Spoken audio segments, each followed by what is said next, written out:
Muy buenas tardes a todos, ¿qué tal? ¿Cómo están? ¿Sabían que la industria textil, a través de los tintes y de los productos de acabado, es responsable de cerca del 20% de la contaminación de las aguas potables del mundo? Y que además cada día aumenta el consumo de prendas de vestir que acaban muertas de asco en nuestros armarios. Nuestra invitada de hoy, la artista española Susana Zabala, afincada desde hace muchos años aquí en Francia, para paliar este desastre ecológico, utiliza prendas recicladas como materia prima de sus creaciones.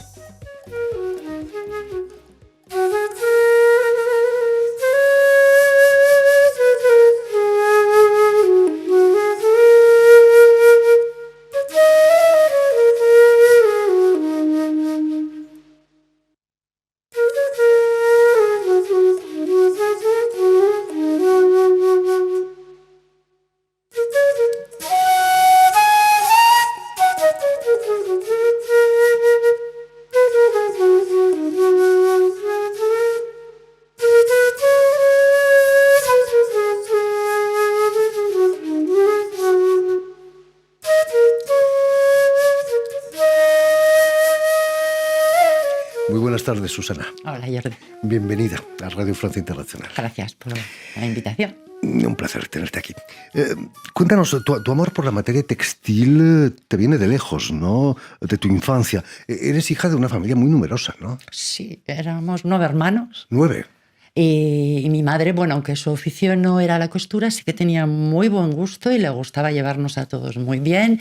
Y en aquellos tiempos ni siquiera existía el prêt-à-porter. Entonces, con 9 hijos, o sea, por mucho que diera trabajo a la costurera del pueblo, había para ella y para mi hermana la mayor. Y bueno, a mi madre y luego a mi hermana les gustaba mucho coser y a mí me tenía maravillada con el resultado. Hablo más desde una parte artística, ¿sabes? Partir de una simple tela, las ideas que tenía. Mira, con esta chaqueta que te queda pequeña, la recorto, lo mezclo así, le saco un volante y hacía, la verdad, que unas cosas muy bonitas. Con tu madre, con tantos hermanos, aprendiste el reciclado de prendas, ¿no? Era sin parar y a Normal. mí nunca me molestó. Yo era de las pequeñas y heredar, ¿no? De las mayores. Bueno, tanto que alguna cosa nueva también me comprara, ¿no? Pero siempre me gustó heredar de mis hermanas, sí. El dibujo ya también de pequeña lo conocías, tus profesores decían que Mira, eras muy buena. El dibujo sí, el dibujo es lo que realmente yo dibujaba. Coser les miraba, o sea, más admiraba lo que ellas hacían. O sea, en vez de coserle un vestidito a la muñeca, yo hacía recortables. No sé si conoces que dibujábamos muñecas de cartón y dibujaba vestidos. Y entonces lo que sí, que siempre desde pequeña no paraba, estaba siempre era dibujando. Y con 19 años me decías que vienes a París, no en busca de la alta costura, imagino, para aprender francés, ¿no? Sí, solamente pensaba pasar un año y aprender bien el francés. Bueno, mi intención todavía no estaba muy segura, pero yo creo que quería ir a Madrid y hacer Bellas Artes. O también me gustaba el teatro, me gustaba cantar, andaba un poquito así. Lo que pasa es que la vida, ya sabes, a veces no te pregunta lo que quieres, sino que es como una corriente que te va llevando y bueno, Susana, aquí estoy, he hecho mi vida aquí. Eres natural de Navarra, que no está tan lejos de la frontera francesa. ¿Qué imagen tenías de Francia, de París, antes de instalarte aquí? Pues la verdad que tenía una imagen, ¡buah! Había un cartel que ponía Francia en la carretera y, o sea, lo miraba yo desde niña ya, yo creo que se me transmitirían algunos hermanos y para mí era la libertad, sobre todo cultural. Nací gracias a mis hermanos, tenía mucha admiración por la cultura y en Francia sé que se daban las películas, había cine, se publicaban los libros, sí, pensaba que era una tierra muy abierta, de mucha libertad, ¿no? Cuando llegas a París, ¿Franco estaba todavía en el poder o no? No, se murió cuando yo era pequeña, pero claro sí, no tarda en las moverse. cosas. Yo ya, claro, ya vine, ya estábamos en plena movida, entonces ya estábamos muy de moda. Y en Francia quedaba muy bien ser española. ¿Cómo se te ocurre un día tomar viejas ropas y cortarlas y pegarlas, coserlas y hacer obra de arte? Pues la verdad, mira, que todo esto yo no tenía pretensión de hacer algo, estoy más en la admiración de los que hacen, sobre todo viviendo en un sitio que accedes a tantos museos y a los más grandes, ¿no? Poder verlos. No pensaba yo hacer nada, me ha salido solo.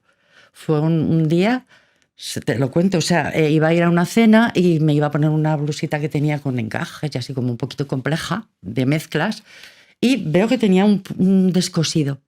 Y saqué la caja de costura con la intención de coser esa bobadita.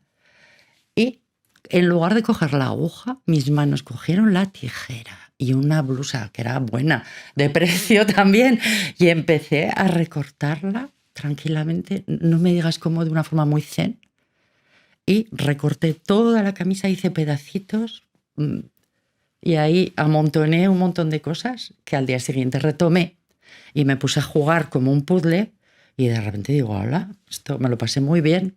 Y así empezó. Las Mis manos salen de un divertimento, ¿no? Si uno se aburre, no salen bien las cosas. Sí, yo creo que las cosas salen porque las llevas dentro. No puedes decir cuándo empezaste. Sí, puedo decir cuándo hice el primer cuadro, pero claro, ¿por qué lo hice? ¿Qué pasaba por dentro? ¿No? Es como la naturaleza, porque hay raíces debajo. En tu trabajo encontramos una cierta sensibilidad social también. Recuerdo La travesía, en la que hablas de los emigrantes. Tú has sido emigrante también, pero también de la travesía de la vida a la muerte, ¿no? Sí. Atravesar la laguna Estigia. Sí. La muerte de tu hermano te marcó, imagino, ¿no? Ha sido para mí, claro, un drama y sigue siéndolo. La verdad que era como una cosa, un pilar de mi vida. Nuestro cariño, no hacía falta ni hablarlo. Y bueno, yo creo que nos pasa a todos. Mira, lo más íntimo, no me importa decirlo, porque en realidad lo más íntimo es lo más universal. Porque desgraciadamente a ti seguro que también te ha pasado y a todos nos va a pasar en algún momento esa pérdida, y es una de las grandes cuestiones, bueno, o la más grande, que porra pasa con la muerte, ¿no? Que eso sí que nos está impuesto, no se puede más que aceptarla no a podemos veces. escapar, ¿no? Sí. En alguna de tus obras incluso utilizas prendas que llevaron amigos tuyos o alguna persona que ha fallecido. Eso les da un simbolismo muy especial, ¿no? Completamente. Por ejemplo, lo de mi hermano, ¿no? En este caso, pues trabajar con algo suyo era muy, muy fuerte. Tenerlo en la conserva mano. el olor todavía, imagino, ¿no? Ahí el textil conserva los olores. Ay, me hubiera encantado, pero a veces ya he llorado de decir, ya no huele. o nosotras le dábamos un olor a limpio, Claro. Sí, tanta intimidad. Sí, pero sí es ese juego con lo íntimo. Al mismo tiempo tampoco renuncias a tu identidad española, a pesar de los años que llevas viviendo aquí en Francia. Te encantan el flamenco, los toros, ¿no? No se puede. Todo el flamenco, sí, me gusta No se muchísimo. puede olvidar esas cosas, ¿no? Y son fuente de inspiración también para ti. Creo que, mira, el flamenco es una forma de vivir, de todas formas, una forma de sentir, sin ninguna duda. Y mi trabajo sí que tiene mucha amalgama con la música y con el flamenco en concreto, porque el flamenco es un arte que intenta aceptar lo más duro, el dolor el más profundo, y con ello hacer una fiesta, el poder ser capaz de compartirlo sin que sea, ¿no?, algo pesado, sino que tú y yo nos ponemos a cantar y acabar con ¡ole! Entonces, en eso a mí sí que me gusta esa mezcla, ese opuesto de la alegría, lo más triste y lo más alegre. Y sobre todo los vestidos de las andaluzas llenas de volantes y de colores también, ¿no? Pues esas cosas claro que me gustan, ¿no? Sí. Ah, Aunque me gustaría cambiarlas y crear nuevos, ¿eh?